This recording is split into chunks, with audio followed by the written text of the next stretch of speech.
Heimliche Liebe, der Schüler und die Postbotin, translated as Secret Love, the Student and the Postwoman, is a German drama that explores one of the most delicate and uncomfortable emotional topics you can imagine, the blurry line between compassion and crossing a boundary.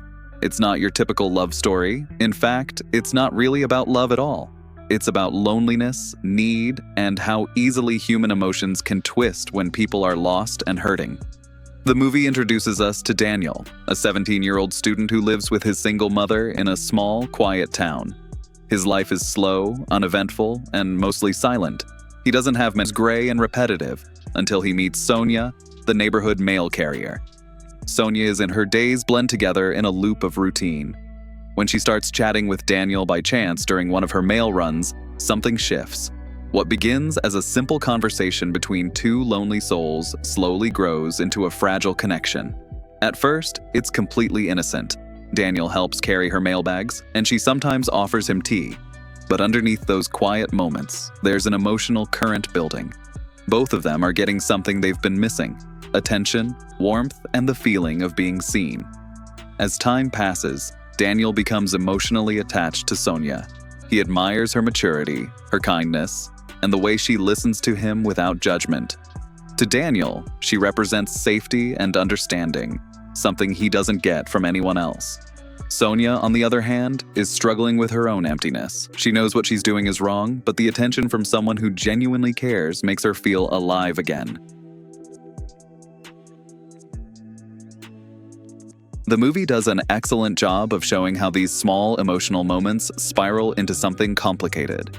There are no sudden turns or dramatic reveals. It's slow, natural, and uncomfortably believable. You can see how both characters reach for comfort in each other without realizing the line they're crossing. The story isn't about romance or seduction. It's about human weakness and emotional dependency. The filmmakers keep the tone grounded. Instead of turning this into a scandal or sensational drama, the camera lingers on quiet faces, long pauses, and the heavy silence between words. It's uncomfortable, yes, but in a very human way. It shows that people don't always do the wrong thing out of bad intentions. Sometimes they do it out of emotional desperation. As their connection deepens, the outside world starts to notice something is off. Daniel's mother senses that her son is hiding something. Sonia becomes nervous at work and begins to isolate herself more. What once felt like a secret refuge starts to feel like a trap. You can see both of them carrying the weight of guilt, fear, and confusion.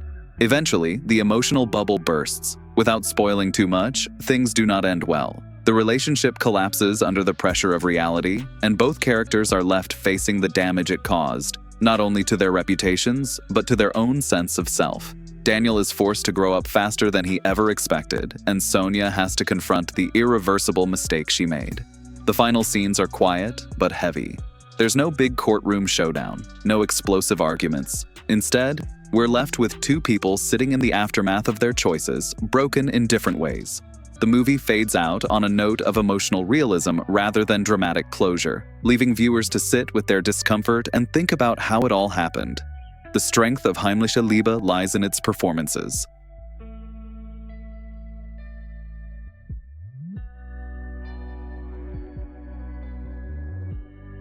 Franz Dinda, who plays Daniel, brings such vulnerability to his role that you can't help but feel for him. He's not portrayed as naive or foolish, but as a boy desperate for understanding. His quiet stares and hesitant mannerisms make the audience feel his inner struggle.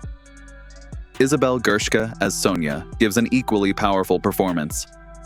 She manages to show the conflict of a woman torn between loneliness and morality. She never comes off as a villain, just as someone deeply lost in her own pain. The chemistry between the two actors is subtle but believable, which makes their scenes feel both real and deeply unsettling. The direction by Franziska Buch is sensitive and restrained. The film doesn't rely on flashy visuals or fast cuts. Instead, it uses long takes and muted colors to create an atmosphere of melancholy. The soundtrack is soft and minimal, letting silence do most of the emotional work. Everything about the movie feels quiet, almost like reading a personal diary that was never meant to be shared. At its core, Heimliche Liebe is a film about loneliness and the human need to connect. even when that connection leads to painful consequences. It doesn't excuse what happens, it simply shows it with brutal honesty. It reminds us that emotions can be dangerous when people are vulnerable, and that love, especially when mixed with desperation, can easily turn into something destructive. This is not a movie for everyone. It's slow, heavy, and emotionally draining.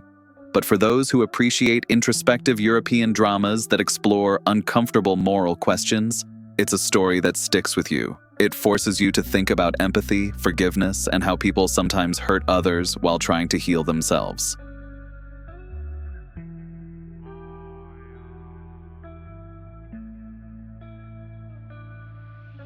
Heimliche Liebe. Der Schüler und die Postbotin isn't a feel-good film, but it's an important one. It captures the kind of emotional truth that most movies are too afraid to touch. It's sad, awkward, and real. You won't walk away from it entertained, you'll walk away thinking. It's a film that says, even good people can make terrible choices when they feel unseen. If you like movies like The Reader, 2008, Notes on a Scandal, 2006, or An Education, 2009, stories that mix moral tension, loneliness, and emotional gray areas, this one deserves a watch. Just prepare yourself for something that's more about reflection than romance.